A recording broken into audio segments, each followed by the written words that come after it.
अस्सलाम वालेकुम व्यूवर्स, आज मैं आपसे 10 ग़िज़ाओं के बारे में बात करूंगा जो दिल और खून की नालियों की सेहत को बेहतर बनाने में मददगार समझी जाती हैं। याद रखें, सिर्फ एक चीज़ खाने से बन शरियानें जादुई तौर पे साफ़ नहीं होती, बल्कि बैलेंस डाइट, बाकायदा वर्जिश, तंबाकू नोशी से परहेज़ और थोड़ी बहुत एहतियात, ये सब मिलके आप पर बेहतर इफेक्ट देती हैं। सबसे पहले बात करते हैं ग़िज़ा में लोबिया और मटर की। ये फाइबर से भरपूर ग़िज़ा हैं जो कोलेस्ट्रॉल को बैलेंस रखने, दिल की सेहत को सपोर्ट करने में मदद देती हैं। और अगर आप इन्हें दाल या सूप की शक्ल में इस्तेमाल करें तो रोज़मर्रा खुराक का बेहतरीन हिस्सा बन सकती हैं। नंबर 2 है टमाटर। इसमें लाइकोपेन नामी ताकतवर एंटीऑक्सीडेंट्स पाए जाते हैं जो जिस्म में ऑक्सीडेटिव स्ट्रेस और सोजिश को कम करने में मदद देते हैं। इसे सैलेड, सालन या जूस की शक्ल में भी इस्तेमाल किया जा सकता है। नंबर 3 है सब्ज़ पत्ते वाली सब्जियां। पालक, साग और दूसरी सब्ज़ पत्ते वाली सब्जियां विटामिन्स, मिनरल्स और एंटीऑक्सीडेंट से भरपूर होती हैं। ये मजमूई तौर पर दिल और खून की नालियों की सेहत के लिए फ़ायदेमंद ग़िज़ा मानी जाती है। नंबर 4 है हल्दी।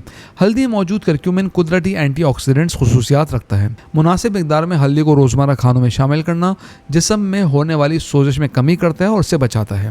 नंबर 5 है बेर और बेरीज। अगर आपको बेर या मुख्तलिफ इस्म की बेरीज दस्तियाब हों तो इनका इस्तेमाल ज़रूर करें। इनमें मौजूद एंटीऑक्सीडेंट्स दिल की सेहत को सपोर्ट करते हैं और सेहतमंद ग़िज़ा का अच्छा हिस्सा है।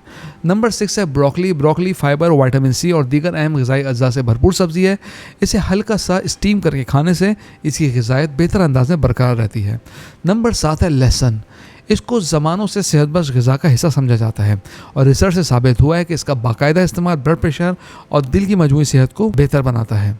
नंबर 8 पे अखरोट। अखरोट ओमेगा 3 फैटी एसिड्स और सेहतमंद चिकनाइयों का अच्छा ज़रिया है। रोज़ाना मुनासिब मिकदार में अखरोट का खाना दिल की सेहत में के लिए फ़ायदेमंद है। नंबर 9 है ओट्स यानी जई का इस्तेमाल। ओट्स में हल पजीर फाइबर पाया जाता है जो कोलेस्ट्रॉल को मुतवाज़न रखने में मददगार साबित होता है। नाश्ते में दलिया शामिल करना आपके दिल के लिए बहुत ही मुफीद है। नंबर 10 है जैतून का तेल। अगर खाना पकाने में मुनासिब मिकदार में खालिस जैतून का तेल इस्तेमाल किया जाए तो ये सेहतमंद चिकनाइयों का अच्छा जरिया बन सकता है और बैलेंस डाइट का हिस्सा बनकर दिल की सेहत को सपोर्ट करता है। व्यूअर्स, तो बात यह है, सिर्फ एक या दो चीज़ों का इस्तेमाल दिल की शरियानों की बंदिश को ख़त्म नहीं करता, बल्कि मजमूई ग़िज़ा आपकी सेहत पर अच्छा असर डालती है। तो मैंने आपको ऐसी 10 ग़िज़ाओं के बारे में बताया है जो आपके दिल और आपकी शरियानों के लिए बेहतरीन है। अगर आपको हमारी आज की वीडियो पसंद आई है तो कमेंट बॉक्स में राय ज़रूर आगाह कीजिएगा। अगली वीडियो तक के लिए अल्लाह हाफ़िज़।